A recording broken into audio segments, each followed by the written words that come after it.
So my daughter Shivina was diagnosed last year in Feb when she was 2 years old, just 4 days after her second birthday. And within 2 months, we switched to low carb diet. And yeah, life is easy ever since then. We are using Novo Rapid and Tresiba for her. And I'm also microdosing with the help of zero point 0.3 ml syringe. And recently, I've learned about diluting insulin with saline water because diluents are not available here. I see. Yeah. What about you? Yeah. Same here. We used all of that. I think we are live now. Yeah. So okay. We used a diluent also in the beginning for her when the doses were micro doses. Okay. Yeah. So you get diluents in India? No, we used to get imported from the Oh. US. Yeah. But I think there are ways that you can do it here as well. I'm sure. I mean, we just took the ready-made option, but I'm sure there are ways that you can actually do I it. just started with saline, this sodium chloride 0.9% saline drips. Like this comes in 5 ml pack. Yes. So once opened, you have to throw it. It can only be used once. Because you will not believe I've written so many letters to Novo Nordisk, the head office over here, and then I've contacted many endos in Saudi Arabia, but still diluents are not available. So this is the best option that I have as of now, because even one tiny drop of Novo Rapid drops her like by 70 or 80 points. So Yeah. she's in honeymoon phase. We are still not using any meal insulin. Yeah. So the correction factor is still very strong. Yeah.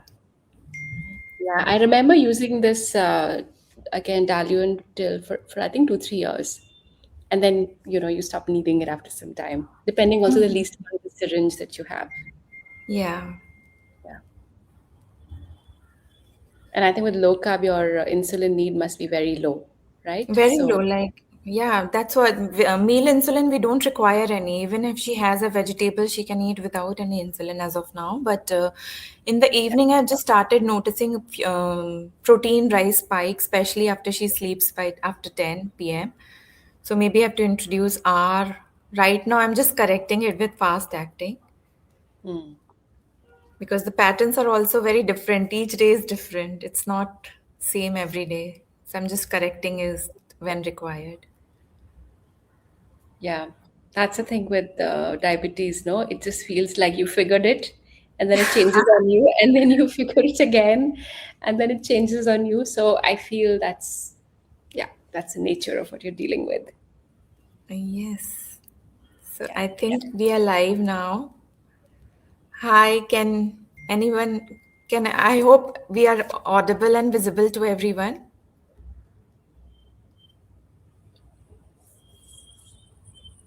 Hello, everyone.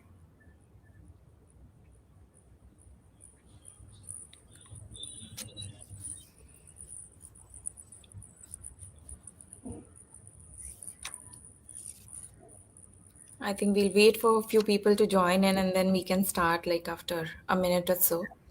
Yeah. So the syringes also you sourced from US or was it available in India that time? From US? The least count was 1.0, and again we were looking at 0.25 and doses like that, right? So with the 1.0 least count, it wasn't working. So we even today we have the ones that have a zero point 0.5 least count, but you get them in India now. It's just that you get them with a yeah. I Now think they are. zero point 0.4 ml is also available in India as of now. Yeah, I Not haven't sure. checked now because our doses and needs have changed, but I think they're now available. BD has those. Yeah. So, hello everyone. Welcome to the Blue Circle workshops that we conduct every Sunday. These workshops are about diabetes and are run by people living with it and their caregivers. We've been doing these workshops since 2020, and so far we have conducted over 250 workshops. Today, we are going to talk about growth hormones and its effect on blood glucose levels. I'm Abhilasha, mom to a type 1 who's 3 years old. Her name is Shivina. and she was diagnosed last year in February when she was 2. So we are MDI and we switched to low carb just 2 months after her diagnosis. And we are using Novorapid as fast acting and Tresiba as her basal insulin. And with me today, I have Dr. Kakli Gupta. Kakli, if you could please introduce yourself. Hello, everyone. So my daughter Advika was diagnosed with T1D at the age of 3.5, and now she's 15. So it's been 11 and a half years of living with type 1 diabetes. And we also moved to a low carbohydrate diet 6 months after her diagnosis. And we have done it as a family, so it's actually much easier. Um, and we are right now, we have also been MDI pretty much for the last 10 and a half years. We experimented with the pump for some time and the closed loop system as well. But we are taking a break just because, there are some bruising kind of things that were happening for her. So the good thing is we can switch between the loop and MDI. So we are back to MDI right now, and she is on Levemir for her basal insulin. Thankfully, that's still available in India. I know it's not available in the US anymore, and we'll see how long it's available in India. But Tresiba, I guess, is the other alternative. And for her meals, for bolusing, we use Humalog and Huminsulin R. We mix both of them in the same syringe because she's on a low carbohydrate diet. So we are able to give her the Humalog for her the little carbs that are in her meal, and then the R takes care of the protein spike, which comes later. So that's what we've been doing, and yeah, it's a pleasure to be here. It's my first time talking as an experienced diabetic mom, I guess. But yeah, she's doing really well. She has grown really well physically, so that's why I feel like I have some experience and credibility to share, because I had all the concerns about growth and what will happen with type 1 diabetes. But she has overshot me in height and is doing really well. So yeah, so happy to be here. So the main reason that we are talking about diet is that with so many variables affecting our blood glucose levels, diet is the most important one, because if we eliminate carbs from the diet, we are able to see the normal patterns, which is like the normal patterns of growth spurt, be it fever, cold, anything that is affecting their levels. Everything is controlled by basal insulin. So eliminating carbs is one of the most important and good factor that we've done to be able to recognize other factors affecting their levels. Yeah, absolutely. And I think it gets even more tricky once they reach puberty. And as we will talk about it later today, I think that time is really, really difficult to manage if you are not keeping a strict understanding of what's happening with food and and anyway, they need a lot of protein to grow. That's really the main nutrition that's needed to grow. So yeah, I totally agree with that keeping that um, strictly in the diet would be the most important thing. Yeah. Because then only you would be able to identify the pattern. Pattern is the most important thing that one can identify, and then we can take proper measurements to correct it. Without, I cannot imagine my life with a normal diet and there's those ups and downs. What is triggering what? Yeah, I'd like to add here that we did the regular diet for the first 6 months when our daughter was diagnosed, and 3.5 to 4 years, her HbA1c at diagnosis was 10.9. And after 6 months of doing regular diet, carb counting, crazy insulin management, our A1C came down to 10.4. And then when we moved to a low carbohydrate diet, our HbA1c within a month came down to 6.5, and it's going further down. And right now we're at a 5.5. This is despite the pubertal hormones and growth hormones, which we're going to talk about, which is a crazy time. So, to be able to manage it in the fives is actually, That's you know, great.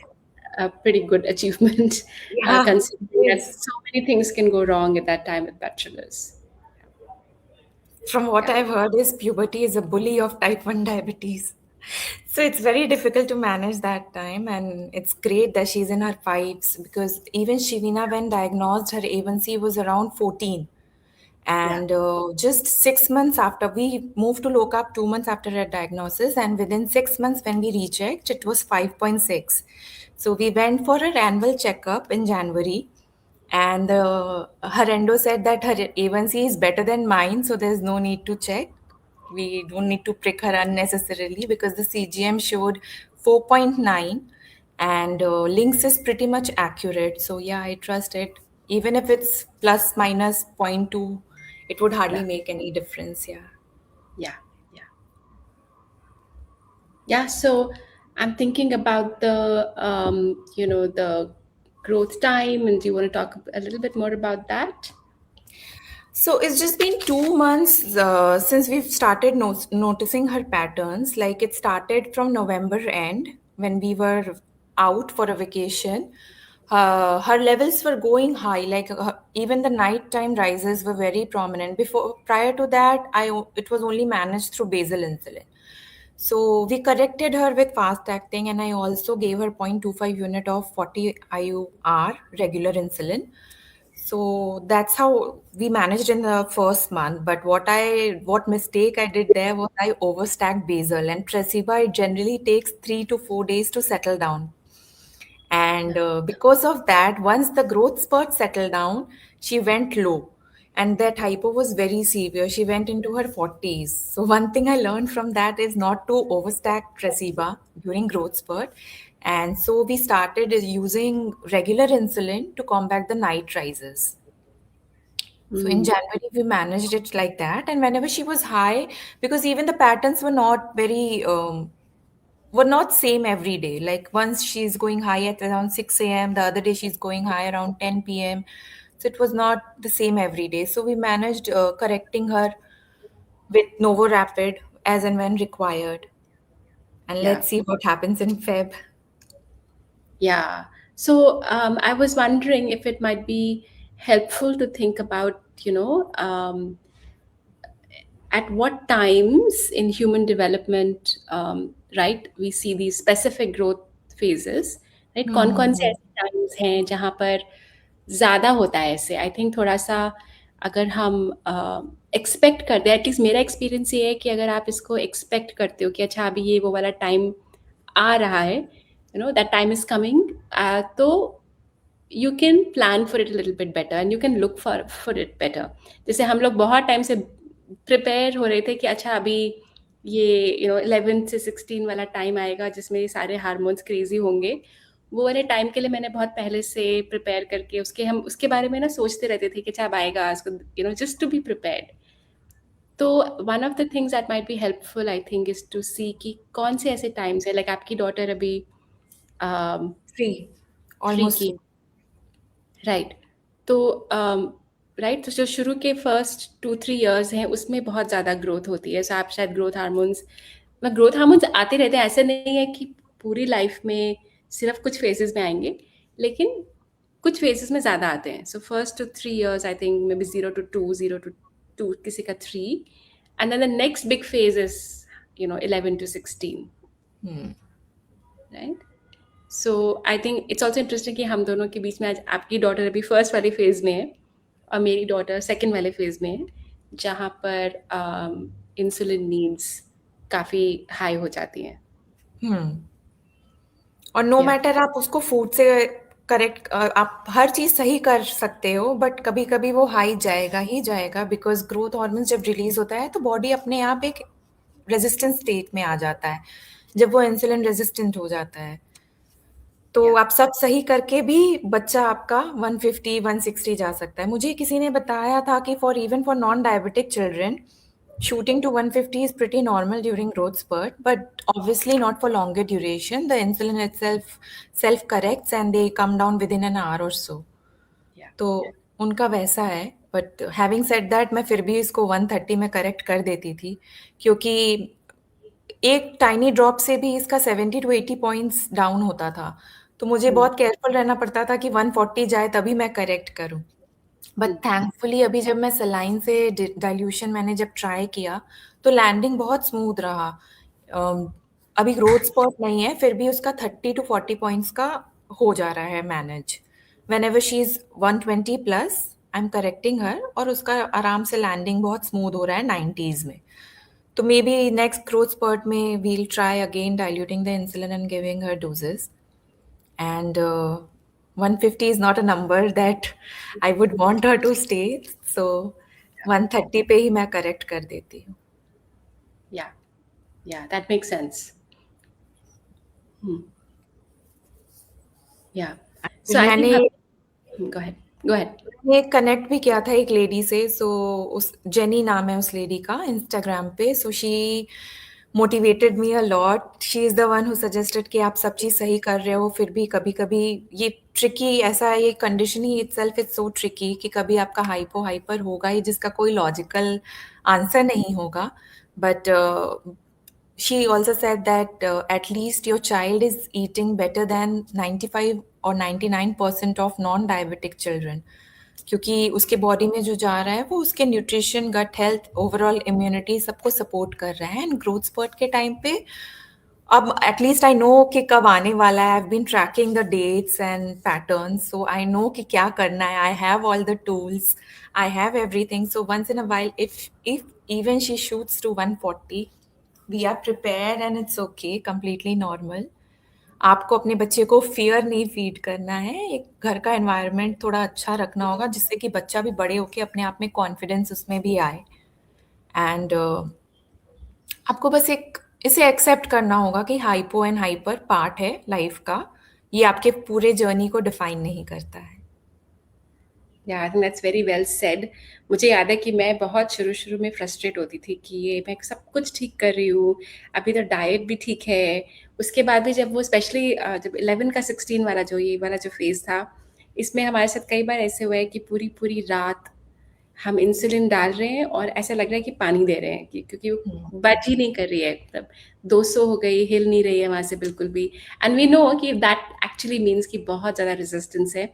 And then one of the things that helped me a lot was to say अच्छा what, अगर ये resistance हो रही है इसका मतलब ये grow ठीक कर रही है. So हाँ। this is something to that's to just be thankful for, कि क्योंकि हम्म। उसकी मैनेजमेंट ओवरऑल ठीक है तो इसलिए वो ग्रोथ ठीक हो रही है. And this is a in a way, even though I don't want to see her in that 150-200 range, but हमारे सब कुछ करने के बाद भी अगर वो टेम्परेली उसमें है, so we would just talk about between me and my husband कि okay, this is a good reason for a high, because it is actually creating the right kind of thing that body is needing that. And then धीरे धीरे हमें समझ में आया कि उसको कैसे, बिकॉज प्यूबर्टी के टाइम में कई बार insulin needs can even become 50% more. अगर आप बेसल इंसुलिन दे रहे हो और अगर आप सपोज 10 यूनिट दे रहे हो तो आपको हो सकता है 15 यूनिट देना पड़ जाए. और वो देने में बहुत डर लगता है क्योंकि जैसे आपने बोला स्टैकिंग.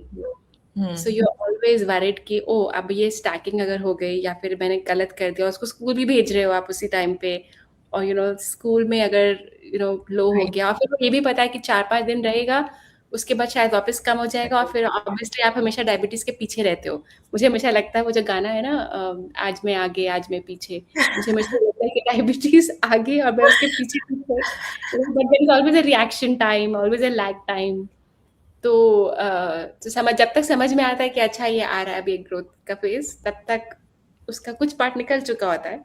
फिर आप इंसुलिन बढ़ाते हो धीरे धीरे, फिगर आउट करते हो कि अच्छा इतना चाहिए, फिर तब तक उसका वो ग्रोथ का टाइम कम होने सेटल लगता है, होता है, हाँ। आने लगता है. फिर कुछ लोज आते ही आते हैं, मतलब एटलीस्ट हमारा एक्सपीरियंस है, क्योंकि आपको समझ में नहीं आता कि वो 15 से वापस 10 कब जाना है. कई बार 15 से वापस 10 नहीं जाते हो आप 15 से वापस 13 पे जाते हो.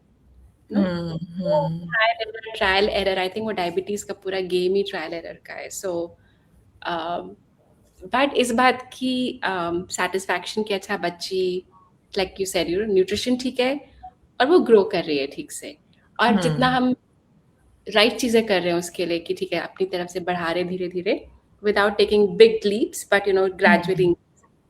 So that has also been our strategy for during pubertal years, because उस टाइम पे काफ़ी मुश्किल है उसको अदरवाइज करना. And I maintain think the कर। अदर थिंग इज कि उस टाइम पे I don't know if you see this with your daughter, but growth sprouts में खाना भी बढ़ जाता है. Do you want to say मेरी बेटी something? के साथ उल्टा होता है, जब ग्रोथ हार्मोन सेटल होते हैं, स्पर्ट सेटल होते हैं, तब वो ज्यादा खाती है, और ग्रोथ स्पर्ट के टाइम पे वो फूड खाना ही नहीं चाहती है. मतलब Hmm. नॉर्मल प्रोटीन इनटेक भी, अदरवाइज उसका 4 to 5 एग्स दिन का होता है, चिकन अच्छे खासे 4 to 5 ड्रम स्टिक्स हो जाते हैं, अदरवाइज उसका उस टाइम पे 2 एग्स हार्डली वो खाती है. That's interesting.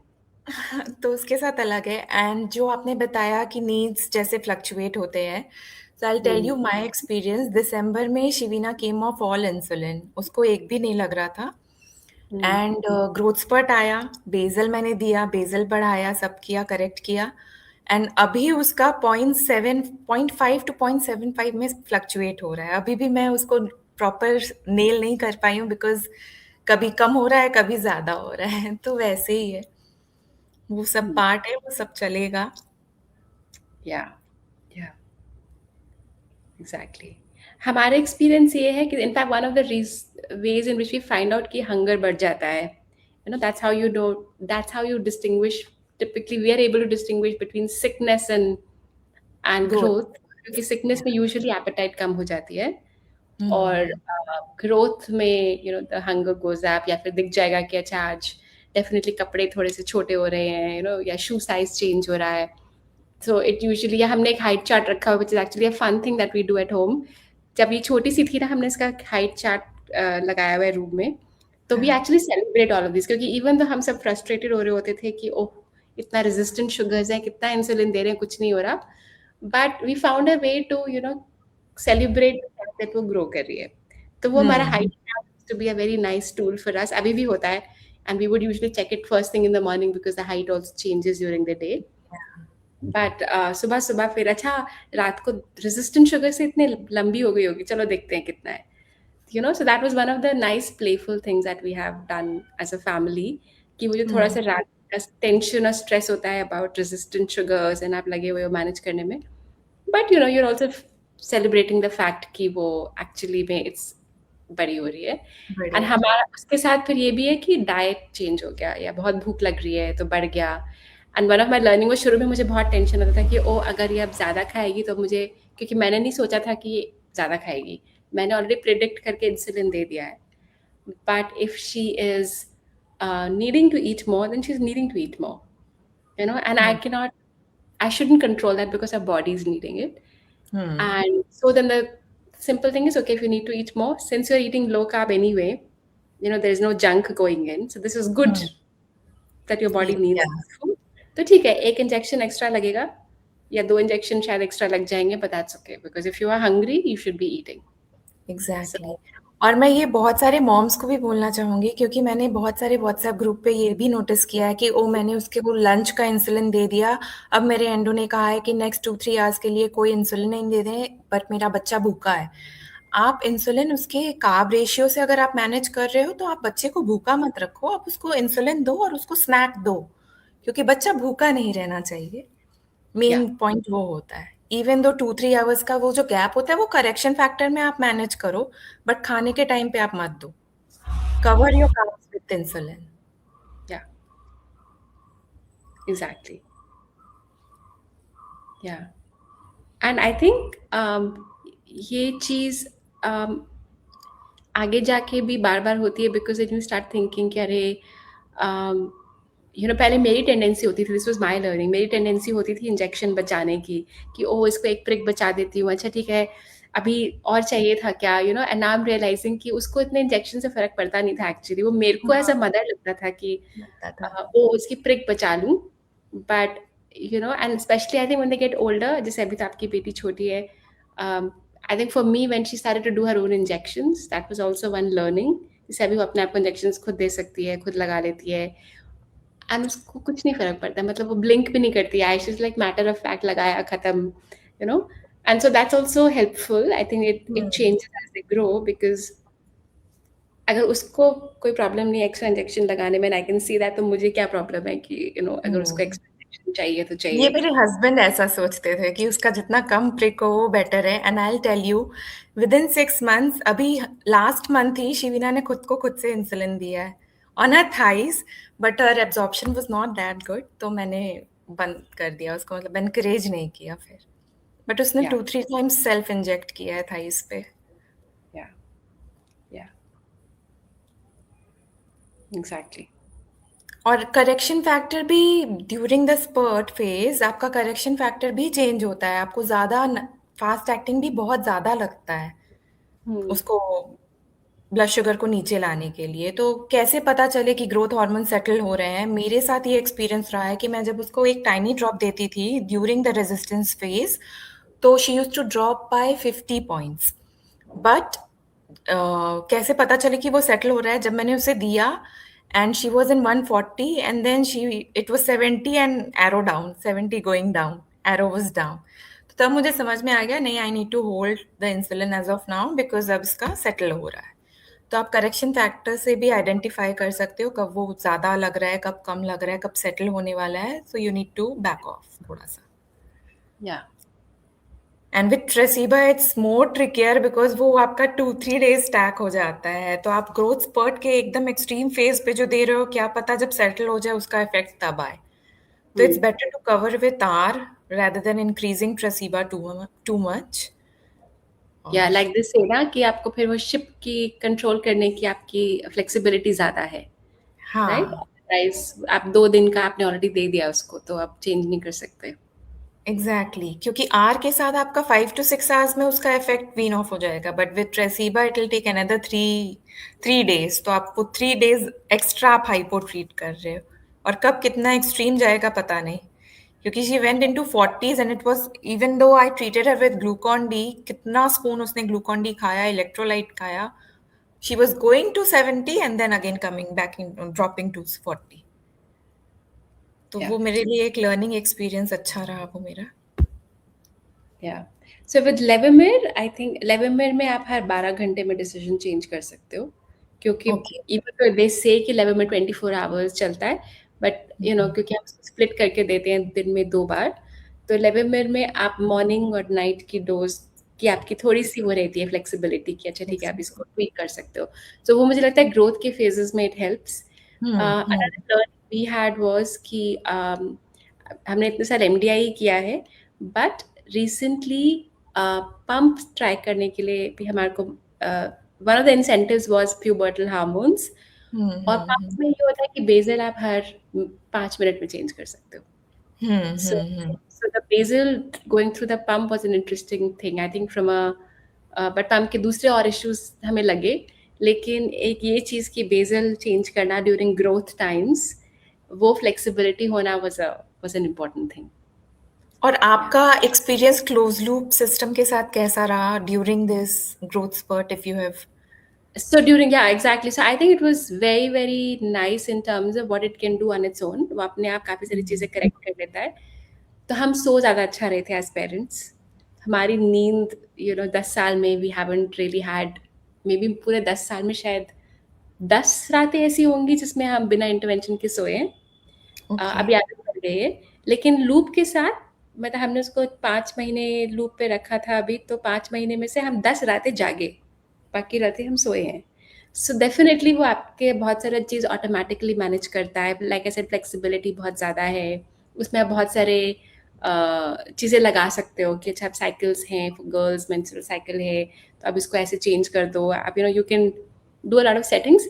Why we took a break was क्योंकि वो उसको अब सबका आई थिंक डिफरेंट डिफरेंट है, बट मेरी डॉटर को एक्चुअली पंप लगाने में ज़्यादा पेन होता था, या हुँ, फिर उसको लूजिंग बहुत हो रही थी आर्म्स में। So we hmm. Decided to take a break, but I and हमारे मैनेजमेंट, हमारे नंबर्स सिमिलर हैं। इनफैक्ट अभी एमडीआई पे नंबर्स बेटर है a little bit, okay. Which is interesting.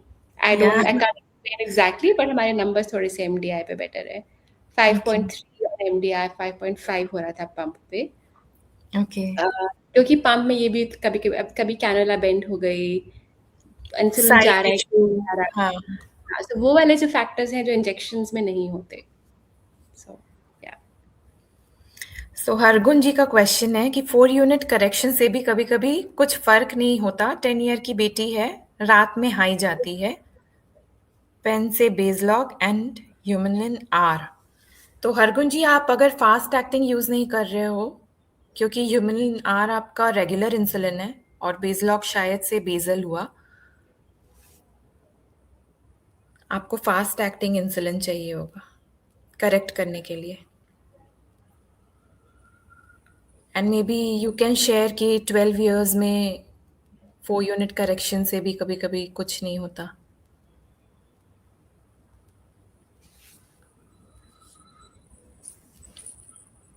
I am just thinking कि वो का बेसल कौन सा है? उन्होंने लिखा है बेस लॉक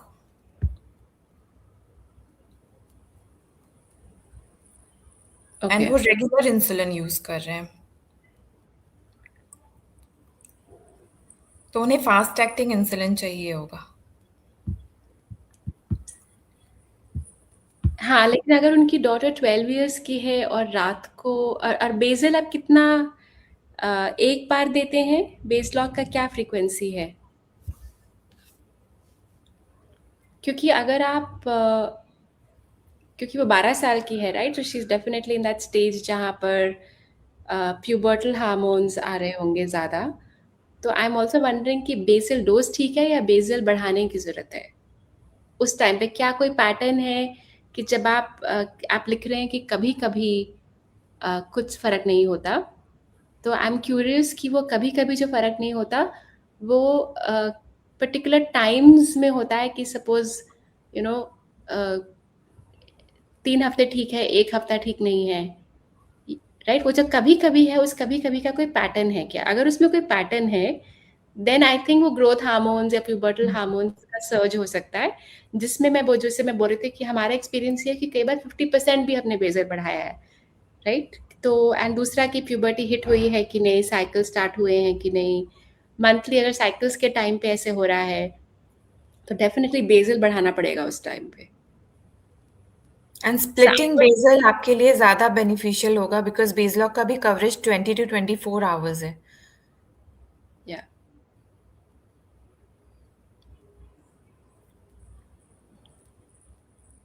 एंड दूसरा आई एम ऑल्सो वंडरिंग अगर आप ह्यूमन इंसुलिन आर यूज़ कर रहे हैं और आप ह्यूमलॉग नहीं कोई भी फास्ट एक्टिंग नहीं यूज़ कर रहे तो आप डाइट कौन सी फॉलो कर रहे हैं?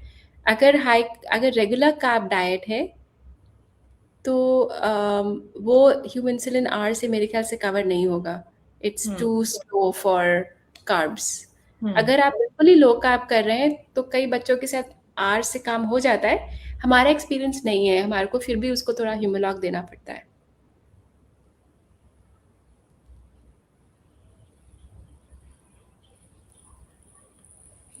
या क्योंकि बहुत सारे फैक्टर्स हैं, आप जैसे अगर एक्सरसाइज ज़्यादा कर रहे हो या एक्टिविटी लेवल में सडनली आपके इंक्रीज हो गया है, किसी दिन ज़्यादा एक्टिविटी है किसी दिन कम, तो आपको उस हिसाब से बेसल भी एडजस्ट करना पड़ेगा। या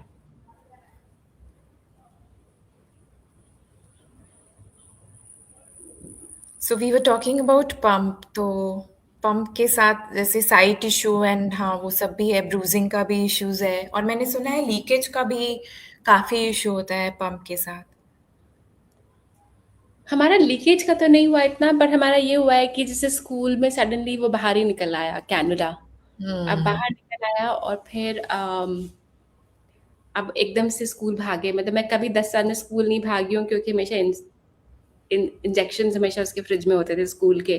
पर जब से पंप लगाया मैं 2 बार स्कूल भागना पड़ा क्योंकि वो कुछ कर रही थी स्पोर्ट्स में या कुछ, वो निकल आया। अब वो निकल आया तो मतलब कोई इंसुलिन नहीं जा रहा है अंदर। तो वो सारी चीज़ें थोड़ी रिस्की हैं पंप के साथ, but I think depending on उसके फ़ायदे भी बहुत हैं। So it's like pros and hmm. Cons. I think कुछ और क्वेश्चन्स आ रहे हैं। अ, हरगुंज। हाँ जी, उनका ये क्वेश्चन है कि basal long long lasting 10 units and human IP short 555 unit को देते हैं। राइट, एंड आई थिंक उनसे नुपुर इज़ आस्किंग कि कितनी बार आप शुगर चेक करते हो? या अगर पॉसिबल है, आई नो हमारे को कंटिन्यूस ग्लूकोज मॉनिटर से बहुत फ़ायदा हुआ है। उसके हम्म। बिना मैनेजमेंट इज़ यू नो मुझे तो बहुत बहुत जब 2 घंटे बंद भी होती है वो हफ्ते में, वो जब रीसेट होता है सेंसर, तो मुझे वही बड़ा मुश्किल लगता है कि वो 2 घंटे जब दिखाई नहीं दे रही होती शुगर। तो एक्चुअली हाँ। जब दिखाई दे रही होती है शुगर, उसमें बहुत सारी चीज़ें आप कर पाते हो क्योंकि आपको दिख रहा है क्या हो रहा है। बट बिना उसके, बिना पता कि शुगर कितनी है एक्चुअली, हाँ, तो गुड आप सीजीएम पर हैं, I just saw that. So CGM पर हैं तो उससे पैटर्न्स अगर समझ सकें तो काफ़ी हेल्प होगा कि जब उसकी शुगर्स रेजिस्टेंट होती हैं तो वो कौन से टाइम पे और कौन से हर रोज़ होती हैं या पर्टिकुलर वीक्स में होती हैं। जैसे मेरे बच्चे का मैं बता सकती हूँ, जब भी शिवीना बेड टाइम के अराउंड, स्पेशली अराउंड 10 पीएम उसका हाई जाता था, एंड वो हाई 2 या 3 एएम तक मेंटेन रहता था। एंड ये हम्म, प्रोटीन प्लस ग्रोथ हार्मोन दोनों का ही था, क्योंकि हम्म, इन जनरल उसका बेसल से ही प्रोटीन कवर हो जाता था, बिकॉज हनीमून फेज है अपना, इंसुलिन भी पैनक्रियाज भी काम कर ही रहे होते हैं, तो उसको नहीं लगता था। बट इस ग्रोथ स्पॉट के टाइम पे 10 पीएम से लेके 2 पीएम तक वो हाई रहती है, एंड देन अगेन वो 4 एएम के अराउंड हाई जाती है, और वो 4 एएम वाला आपका 6 एएम तक सस्टेन करता है। वो करेक्ट करना पड़ता है ड्यूरिंग द स्पर्ट फेज। या एंड फुट ऑन फ्लोर भी मैंने नोटिस किया है उस स्पर्ट स्पर्ट फेज के टाइम पे, जब वो उठती है अराउंड 8 एएम, हम्म, तो तब भी उसका हाई जाता है, जो करेक्शन जिसको देना पड़ता है उसको। या या या हाँ, करेक्ट। आई थिंक एक चीज़ और शायद शायद हेल्पफुल हो समझने में कि जो अर्ली ईयर्स की ग्रोथ के स्पर्ट्स हैं जैसे आपकी डॉटर के, उसमें आई हम्म थिंक आप इस तरह के पैटर्न्स देखते हो। और जो प्यूबर्टल हार्मोन्स हैं, जो because they are growth hormones plus sex hormones, right, तो उन दोनों हम्म का जो कॉम्बिनेशन है, उसकी जो रेजिस्टेंस है वो एक अलग लेवल पे हो जाती है, यू नो। सो हम्म क्योंकि इनकी डॉटर 12 ईयर्स की है, मुझे अभी भी वही लग रहा है कि वो जो एक है उसमें शायद बेसल को देखना ज़रूरी होगा। एक और चीज़ जो हमें हेल्प हुआ, ऑल्दो हमने उसको कभी-कभी टेस्ट किया, व्हिच इज़ बेसल टेस्टिंग। एक हम्म बेसल टेस्टिंग कर सकते हैं, जिसमें ये पता चल जाता है कि अगर आपने ज़्यादा कुछ खाया नहीं है और उसका पूरा प्रोसीजर है कैसे करने का, तो आपकी बेसल रिक्वायरमेंट कितनी है। ऑफ कोर्स वो भी प्रॉब्लम है कि जब ग्रोथ फेजेस इतनी होती है तो वो बेसल नीड्स फ्लक्चुएट बहुत करती है, बट फिर भी एक बेसलाइन के लिए it might not be a bad idea. और जब आपको लगे कि सेटल हो गया है, तब आप टेस्ट कर लो। जैसे शिवीना का last meal is around 8 PM, और नेक्स्ट डे मैं उसको 8 एएम 9 एएम के पहले कुछ देती नहीं हूँ, तो मुझे समझ में आ जाता है कि बेसल सही है या नहीं है। या तो बेसल के लिए fasting phase would be helpful. Hmm hmm आपका क्वेश्चन है क्या? अच्छा नहीं, that's Nupur asking. Yeah any questions anyone? अगर आपको कुछ भी ग्रोथ हार्मोन्स या प्री प्यूबर्टी प्यूबर्टी रिलेटेड कुछ भी डाउट्स हो। मेरे साथ ऐसा रहा, मैंने 3 डेज पैटर्न्स नोटिस किए, मैंने प्लान बनाया कि मैं उसको 8 पीएम पे रेगुलर इंसुलिन दूंगी, बिकॉज प्रोटीन राइज बहुत विजिबल था। जिस दिन मैंने ये प्लान किया 8 पीएम पे दूंगी, उस दिन उसको इंसुलिन लगा ही नहीं। थैंकफुली मैंने होल्ड कर लिया था, मैंने उसे इंजेक्ट नहीं किया था, बिकॉज वो 10 पीएम वाला राइज आया ही नहीं। या एग्जैक्टली, आई थिंक सो वो एक honeymoon and diabetic. Spurt phase दोनों एक साथ, इट्स वेरी ट्रिकी। इसलिए मैं उसको करेक्शन डोज ही प्रेफर करती हूँ rather than pre injecting insulin. या या तो विविधा का क्वेश्चन है, how do you treat foot on floor, correction doses always? मेरी बच्ची हनीमून में है विविधा, सो मैं करेक्शन डोज ही प्रेफर करती हूँ, बट जिनका हनीमून नहीं, नॉर्मली भी फुट ऑन फ्लोर का इशू है, वो उठने से पहले एक करेक्शन शॉट लेके ही उठें। जैसे कुछ समय पहले मैंने पारुल जी का भी एक क्वेश्चन देखा था, फुट ऑन फ्लोर या डॉन फेनोमेनन रिलेटेड था, तो उनको मैंने वही सजेस्ट किया कि अगर पैटर्न फॉर्म हो रहा है मोर देन 3 to 4 days, तो आप करेक्शन शॉट लेके ही आगे ब्रेकफास्ट के लिए करो, क्योंकि ब्रेकफास्ट शॉट आपका कार्ब्स कवर कर रहा है ब्रेकफास्ट का, वो फुट ऑन फ्लोर को कवर नहीं कर रहा है।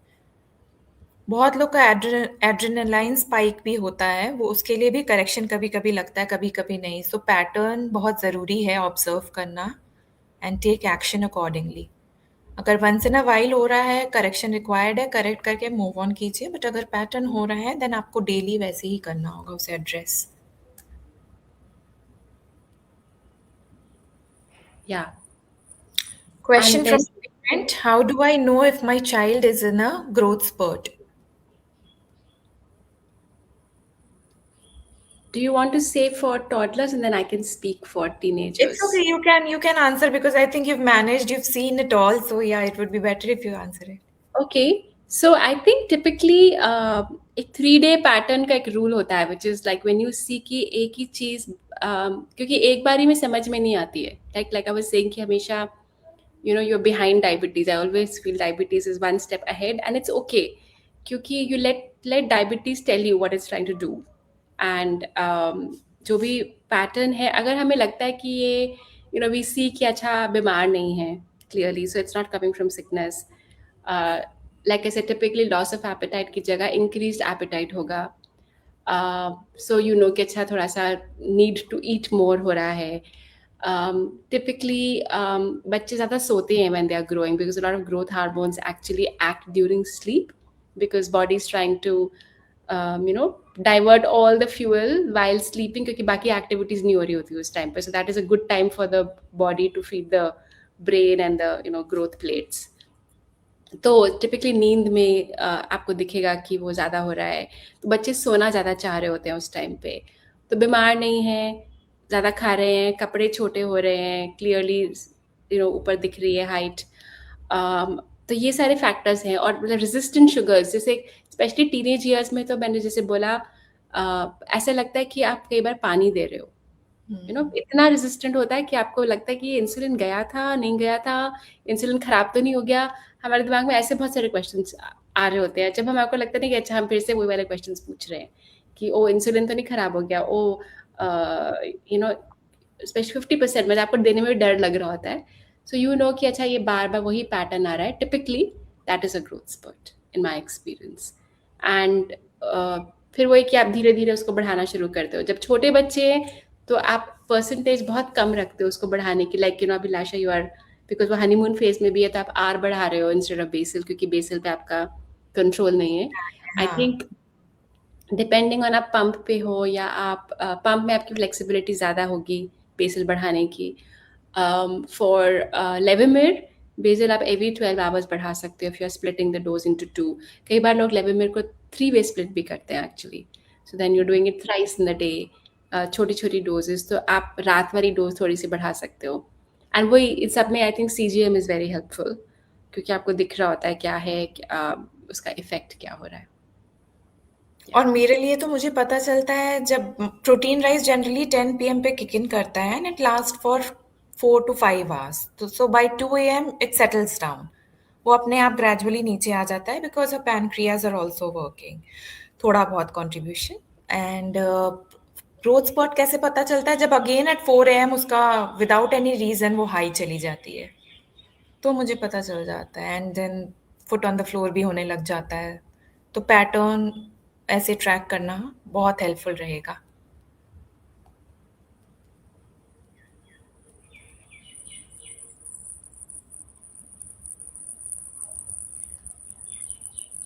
This is just a graph जिसमें we were showing कि growth कब ज़्यादा आती है अभिलाषा would you like to say about the first few years and that's कहाँ okay, Kakli, you can brief, it's okay, yeah.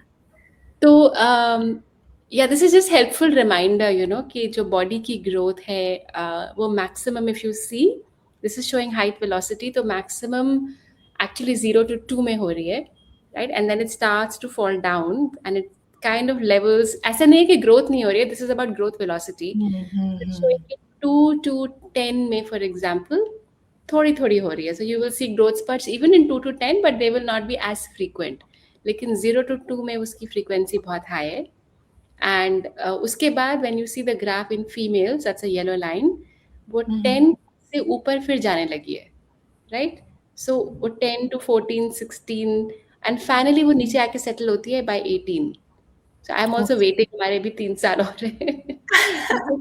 जहाँ पर वो जाके फाइनली सेटल होगा एंड जहाँ पे बेसल थोड़ा सा रेगुलराइज होता है, तब तक आप ये ऊपर नीचे कभी ग्रोथ आएगी, कभी पीछे हो जाएगी, you know, you are constantly managing that and that's okay. जो हम पहले बात कर रहे थे कि एज अ पेरेंट वो कई बार डिसहार्टनिंग भी होता है कि सब कुछ कर रहे हैं फिर भी मैनेज नहीं हो रहा है, बट उस टाइम पे थोड़ी सी, you know, being kind and compassionate with yourself, I think, and for, you know, that 10 to 16 is the other big growth phase that will come.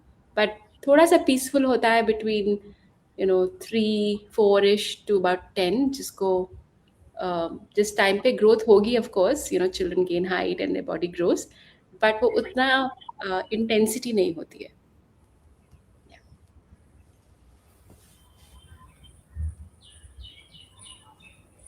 Any more questions, anyone?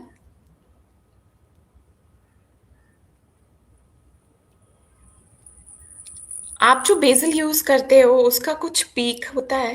जैसे ट्रेसिबा, आई know कि वो flat line है, but generally 2 hours after injecting मुझे थोड़ा सा difference दिखता है. With लेवमिर हमने क्योंकि हम 2 वे स्प्लिट करते हैं लेवमिर को, तो हम दिन में 2 बार लगाते हैं. आई थिंक इट्स, हम उसको 12 आवर्स समझते हैं, तो 12 आवर्स के बाद वो थोड़ा वेयर ऑफ होने लगता है. So we give okay. It to her at on rising. So हमारा first shot is at 6:30 and the next shot is actually on sleeping around 9:30. So okay. जब बीच का जो 12 आवर के बाद जो वेयर ऑफ होने लगता है, that we actually manage with Humalog in hour, क्योंकि उस टाइम पे ईजी भी होता है, वो डे टाइम है, हमें दिख रहा है क्या हो रहा है, तो उस टाइम पे हाँ. जो मेरी मील इंटरवेंशन है या करेक्शन शॉट्स है वो ज़्यादा हो जाते हैं. So that way I avoid a 3 way split for Levemir. लेकिन I think I see a pretty flat line with Levemir for 12 hours. Okay. एक क्वेश्चन. हरविंद जी का और एक क्वेश्चन है, वेज डाइट बताएं प्लीज, क्या क्या दे, क्योंकि वेज में ऑप्शंस बहुत कम है. तो एक्चुअली आई थिंक अभिलाष और मैं टॉक से पहले बात कर रहे थे कि हम दोनों लो कार्बोहाइड्रेट डाइट लेते हैं और हम दोनों वेजिटेरियन हैं. जी. सो जब हमने स्विच किया था हमारी डॉटर को लो कार्बोहाइड्रेट पे, तो हमने सोचा था कि हम एज अ फैमिली ही लो कार्बोहाइड्रेट करेंगे. तो हम लोग अपनी फैमिली में जो भी वो नहीं, उसके लिए अच्छा नहीं है वो हम भी नहीं खाते, और एक्चुअली हमारे लिए भी बहुत हेल्थ बेनिफिट्स हुए हैं उसमें. तो मैं वेजिटेरियन होके करती हूँ, तो मैं mostly paneer, cheese, I do eat eggs in, like for example हम एग्स डाल के ब्रेड्स बहुत सारी बनाते हैं घर पे. कोकोनट आटे की रोटी बनाते हैं, तो हमारी रोटी चेंज हो गई है, जैसे कोकोनट आटे की रोटी. और जैसे अगर दाल बनानी है तो दाल की जगह हम मैश्ड सब्जियों को दाल मान लेते हैं. अगर मैश्ड सब्जियों को आप टेक्स्ट थोड़ा सा प्यूरी कर लें तो उसका फ्लेवर दाल जैसा आ जाता है. या so lots of paneer, cheese and eggs. और अगर सोए जो है, टोफू वगैरह, जो जितना मेरे को पता है वो क्योंकि ईस्ट्रोजेनिक हो सकते हैं, तो इसलिए ग्रोइंग बच्चों में, खासकर फीमेल्स में, may not be such a good idea. But I think paneer, cheese and eggs for vegetarians would be good options. अगर एग भी नहीं खाना चाहते हैं तो थोड़ा सा और रिस्ट्रिक्टिव होगा, लेकिन पनीर और चीज़ फिर काफ़ी कंज्यूम किया जा सकता है. एंड ग्रीक योगर्ट भी, मैं हाँ. ग्रीक योगर्ट भी इंक्लूड करती हूँ, बट आप उसको अनस्वीटेंड रखना एंड आप इंश्योर करना उसमें लाइव कल्चर हो, क्योंकि फिर ही वो ग्रीक योगर्ट कहलाएगा. अदरवाइज आजकल मार्केट में बहुत सारे कंफ्यूजिंग मार्केटिंग हो रहे हैं, deceiving marketing. So Yeah. And a question or है, how to manage teens who are not keen on testing testing and और dosing. Yeah, that's a tricky one, I think. I'm curious to know कि उनको कितने time हुआ है diagnose हुए हुए, but it's a tricky one, you know. I happen to be actually a child and adolescent clinical psychologist. तो मुझे थोड़ा सा इमोशनली भी समझ में आता है कि this is a very difficult age, जहाँ पे वैसे भी बच्चे अपना, you know, they are trying to find their own identity, find their own voice. अगर डायग्नोसिस सपोज 11 12 13 ऐसी एज पे हुआ है, it's harder than I think emotionally to manage that than अगर छोटी एज में हुआ है, because they have not seen anything else. तो वो उन बच्चों को जल्दी उनको आदत पड़ जाती है कि this is the new normal, so they just go along with it. So I don't know कि exact age क्या है, but 12 years. 12 years. 12 years अभी है, and when were they diagnosed? I'm wondering कि अगर वो टेस्टिंग नहीं करना चाहते एंड अगर आप CGM की अफोर्डेबिलिटी है, सो CGM would be a good option, क्योंकि वो हर बार टेस्ट नहीं करना पड़ता, राइट? तो आप उसके पीछे पीछे भागना नहीं पड़ेगा कि आप टेस्ट करो ब्लड शुगर को. तो CGM का एडवांटेज काफ़ी है. आई डोंट नो लिंक्स में पेरेंट के पास डेटा जाता है कि नहीं. हाँ, जाता है. जाता है. सो एक उसका सबसे बड़ा फ़ायदा मुझे ये लगता है कि मैं जहाँ भी मेरी डॉटर है, उसकी ब्लड शुगर हमेशा मुझे अपने फ़ोन पे दिख रही होती है, राइट?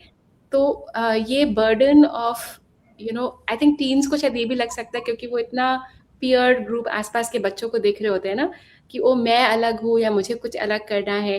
तो मेरा थोड़ा सा एज अ साइकोलॉजिस्ट ऑल्सो एक आइडिया ये रहा है कि मैं अपनी डॉटर पे जितना कम डायबिटीज़ का बर्डन डाल सकूँ. सो एज पेरेंट्स हमने वो बर्डन ज़्यादा उठाया है for all these years. Okay, diagnosed at 12, now 17.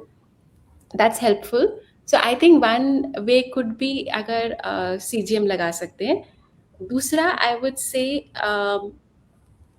what would might be helpful is कि if there, and I'm curious to see कि वो कितना अपनी डायबिटीज को एक्नॉलेज करते हैं at 17, right? कि उसके consequences क्या हैं, उसके repercussions क्या हैं. तो अगर वैसा है तो अच्छी बात है. अगर नहीं है, I'm wondering if meeting some other teenagers with type 1 diabetes might be also helpful, motivational to see कि okay, I'm not the only one. One of the things that we have done for our daughter actually right from the age of 4 is कि हमने उसको बहुत सारे और T20 बच्चे and T20 adult से मिलवाया है ऑन पर्पस. एक्चुअली जाके या अभी भी उसकी एक फ्रेंड है जिसको वो लिखती है. वो लोग एक दूसरे को पिछले 8 साल से लिखते हैं. They have met once, but they write emails to each other, and all their emails are not about diabetes. They're about other things in life, but they're both type 1 diabetic from the age of 5, and they both do low carbohydrate diet.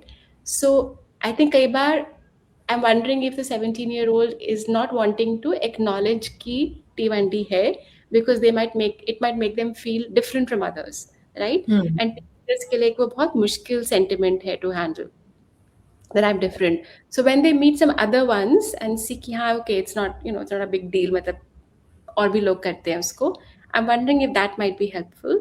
CGM I think would be helpful क्योंकि वो बार बार prick नहीं करना पड़ेगा. And at some point, if there was a way to, I'm also wondering कि उन्होंने when your child was diagnosed, क्या उन्होंने उसको grieve किया है? My experiences with also working with some T1D kids, कि जब उन्होंने you have to be able to cry and hate diabetes at times, and be able to say I hate it. We had a moment like 2 days ago where my daughter was like so fed up क्योंकि वो बार-बार लो जा रही थी, and she's a dancer, and जितना मर्जी हम, क्योंकि वही हुआ, growth spurt आया, हमने बढ़ा दिया, नीचे गया. तो we allow things like I hate diabetes, right? And that is a nice way to just get it out. And then I have felt कि जब बच्चे ये बोल पाते हैं, अपना गुस्सा दिखा सकते हैं उसके ऊपर, then it actually allows them to take action for it. But you have to allow emotion also. I don't know if that's helpful, but in our home we do a lot of diabetes bashing, and then I think we find it easier to manage it. It's a little counterintuitive क्योंकि हम बार-बार बोलते हैं हाँ बिल्कुल ही ridiculous है, ये diabetes से बहुत गुस्सा आया हुआ. चलो, जब वो छोटी थी तो हमने एक वो पंचिंग बैग भी रखा हुआ था घर में जिसका हमने नाम डायबिटीज रखा था. तो हम उसको जाके थोड़ा सा अच्छे से बैश अप कर देते थे, and then she would have a good cry, and then she would just go and then we would just go about and managing, and whatever had to be done had to be done. Hargun जी का और एक question है, x कितने दे सकते हैं daily और कौन से टाइम ठीक रहेगा? सो ये डिपेंड करता है कि आप कौन सा डाइट फॉलो कर रहे हो, बिकॉज रेगुलर डाइट में मुझे नहीं पता एक्स कितना खाया जा सकता है. बट इन जनरल जब हम लोग लो कार्ब्स एलिमिनेट कर देते हैं, we are not mixing protein and carbs together, तब एग्स का कोई ऐसा फिक्स क्वांटिटी नहीं है. मेरी बच्ची को कभी कभी 10 एग्स मन करता है, मैं उसे 10 एग्स भी देती हूँ. मैं खुद दिन का 7 to 8 एग्स का इंटेक है मेरा, एंड कोई भी टाइम आप दे सकते हो. या आई एम वंडरिंग हरगुन जी, अगर आप एग्स के साथ इसलिए सोच रहे हैं कि क्योंकि एक स्टडी आई थी पहले कि एग योक्स और कोलेस्ट्रॉल का कनेक्शन है, बट वो study has been found to not be correct. तो एक्चुअली एग योक्स और कोलेस्ट्रॉल का कोई रिलेशन नहीं है एज साइंटिफिकली नाउ। तो एग्स बाय देमसेल्व्स आप जितने मर्जी खा सकते हैं। एंड हम लोग एग्स को काफ़ी चीज़ों में, जैसे मैंने बोला, रोटी भी आप बना सकते हैं विद एग। हमारी जो रोटी की रेसिपी है विद कोकोनट फ्लावर, उसमें एग डलता है। हम बन्स या ब्रेड बनाते हैं, उसमें एग्स डलता है। मैं एज़ अ वेजिटेरियन वो खाती हूँ, तो बहुत सारी चीज़ों में एग डलता है और पता भी नहीं चलता कि आप एग खा रहे हो, बट आपका one it's very nutritious and second it's also fairly filling.